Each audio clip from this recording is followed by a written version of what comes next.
Welcome, I'm Ian Baker, and today we're going to cover some RV basics, more specifically how to swap out a propane tank and turn your propane on safely. Now, we will mainly be focusing on travel trailers. The process for fifth wheel will be very similar. Motorhomes are a little bit different. The reason being, on a motorhome, your propane tanks are actually mounted to the frame. It's an ASME tank, so you don't have the option to remove the tank. Therefore, you will have to go to a propane refill station in order to have that refilled. On a towable, your tank a lot of times will have a cover on it, maybe something like this, maybe a soft cover, may not have a cover at all. But we will want to remove the cover to get to that tank. Now, most commonly you will have either a single or dual tanks like this, and it'll either be 20 or 30 pounds.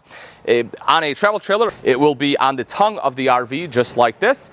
On a fifth wheel, a lot of times it will be on the side. Now, you may have both tanks on one side. More often than not, you have one tank on either side. It all depends on how they build that particular fifth wheel. But again, travel trailer will be right up front. So you have a couple different options when you run out of propane on what you want to do. The most common option is to take it somewhere to have your propane tank refilled, because you're going to keep your tank in nice shape, you know, and a lot of times, especially if you buy a brand new camper, it's a brand new tank. The other option, which works really well in a pinch, if it's a Sunday and it's cold and you need heat, you can take it to a place where you can swap a tank out, exchange a tank. But again, more often than not, people opt to have them refilled. So in order to take it off, there is a couple proper steps that we want to do. First thing you want to do is actually go inside the RV and turn off all propane using appliances. You know, the obvious ones, of course, will be your oven and cooktop. But some of them you may not think about is your refrigerator. If you have a gas absorption refrigerator and it's running on LP, you'll want to turn that off, or at least the LP side, and have it just run on electric. Same thing with furnace. You want to turn the furnace off, as well as the water heater. All right, so to remove an empty tank, let's say, well, the selector knob will be here. This is the tank we're using. Now it's empty. What do we do? Pretty simple process, pretty straightforward. So you'll have this selector knob right here in the center if you have two tanks.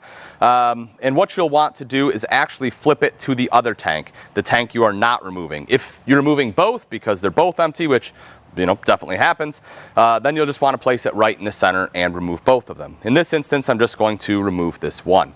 So we'll want to select the opposite tank, make sure our valve is completely closed, and then remove the pigtail here.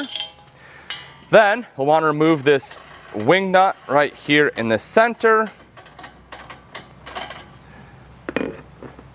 Take off our pressure regulator, and that should allow us to kind of turn this and remove this security bar. At that point, we can then simply lift off the tank, place that one aside, grab your new tank, or after it's refilled, again, the same tank, put it right back on, and then we're simply going to reverse the process. So we'll start with our bar here. Sometimes it's a little tricky to get her in there. There we go, just like that. Gonna turn it and kind of play with it to see exactly where you want it to sit for this bar. It's not a perfect science, to be completely honest. A lot of times I'll get like one on the close one on the far one, something kind of akin to that. And then once you have that, you'll put the regulator back on. Going to screw this guy back on here, like so. Put our pigtail back on. And then, again, use the selector to choose whatever tank you wish to choose. So if you just refilled this one, and let's say this one was empty, but for whatever reason you decided to only refill one, you would swap back over to this tank right here. Then what you want to do is actually head inside and test, make sure everything's working. So to do that, I always recommend opening at least one window or vent, so that way if there is gas coming in the camper, it's not going to build up. And hopefully a propane detector, of course, will go off letting you know as well. But you'll want to open a window or vent and then turn on usually the most upstream appliance that is going to use propane is technically the best.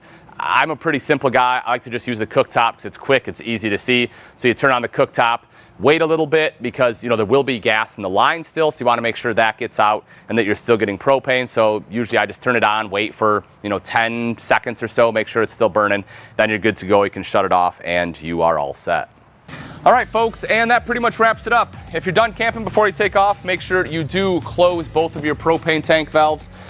For safety's sake. Also, if any time during the process you are hearing a hissing sound or smelling propane, try to kind of figure out where that leak is coming from. If you cannot, then it is definitely something you want to get fixed. You either want to call a mobile service tech or stop into your local service facility as soon as you can.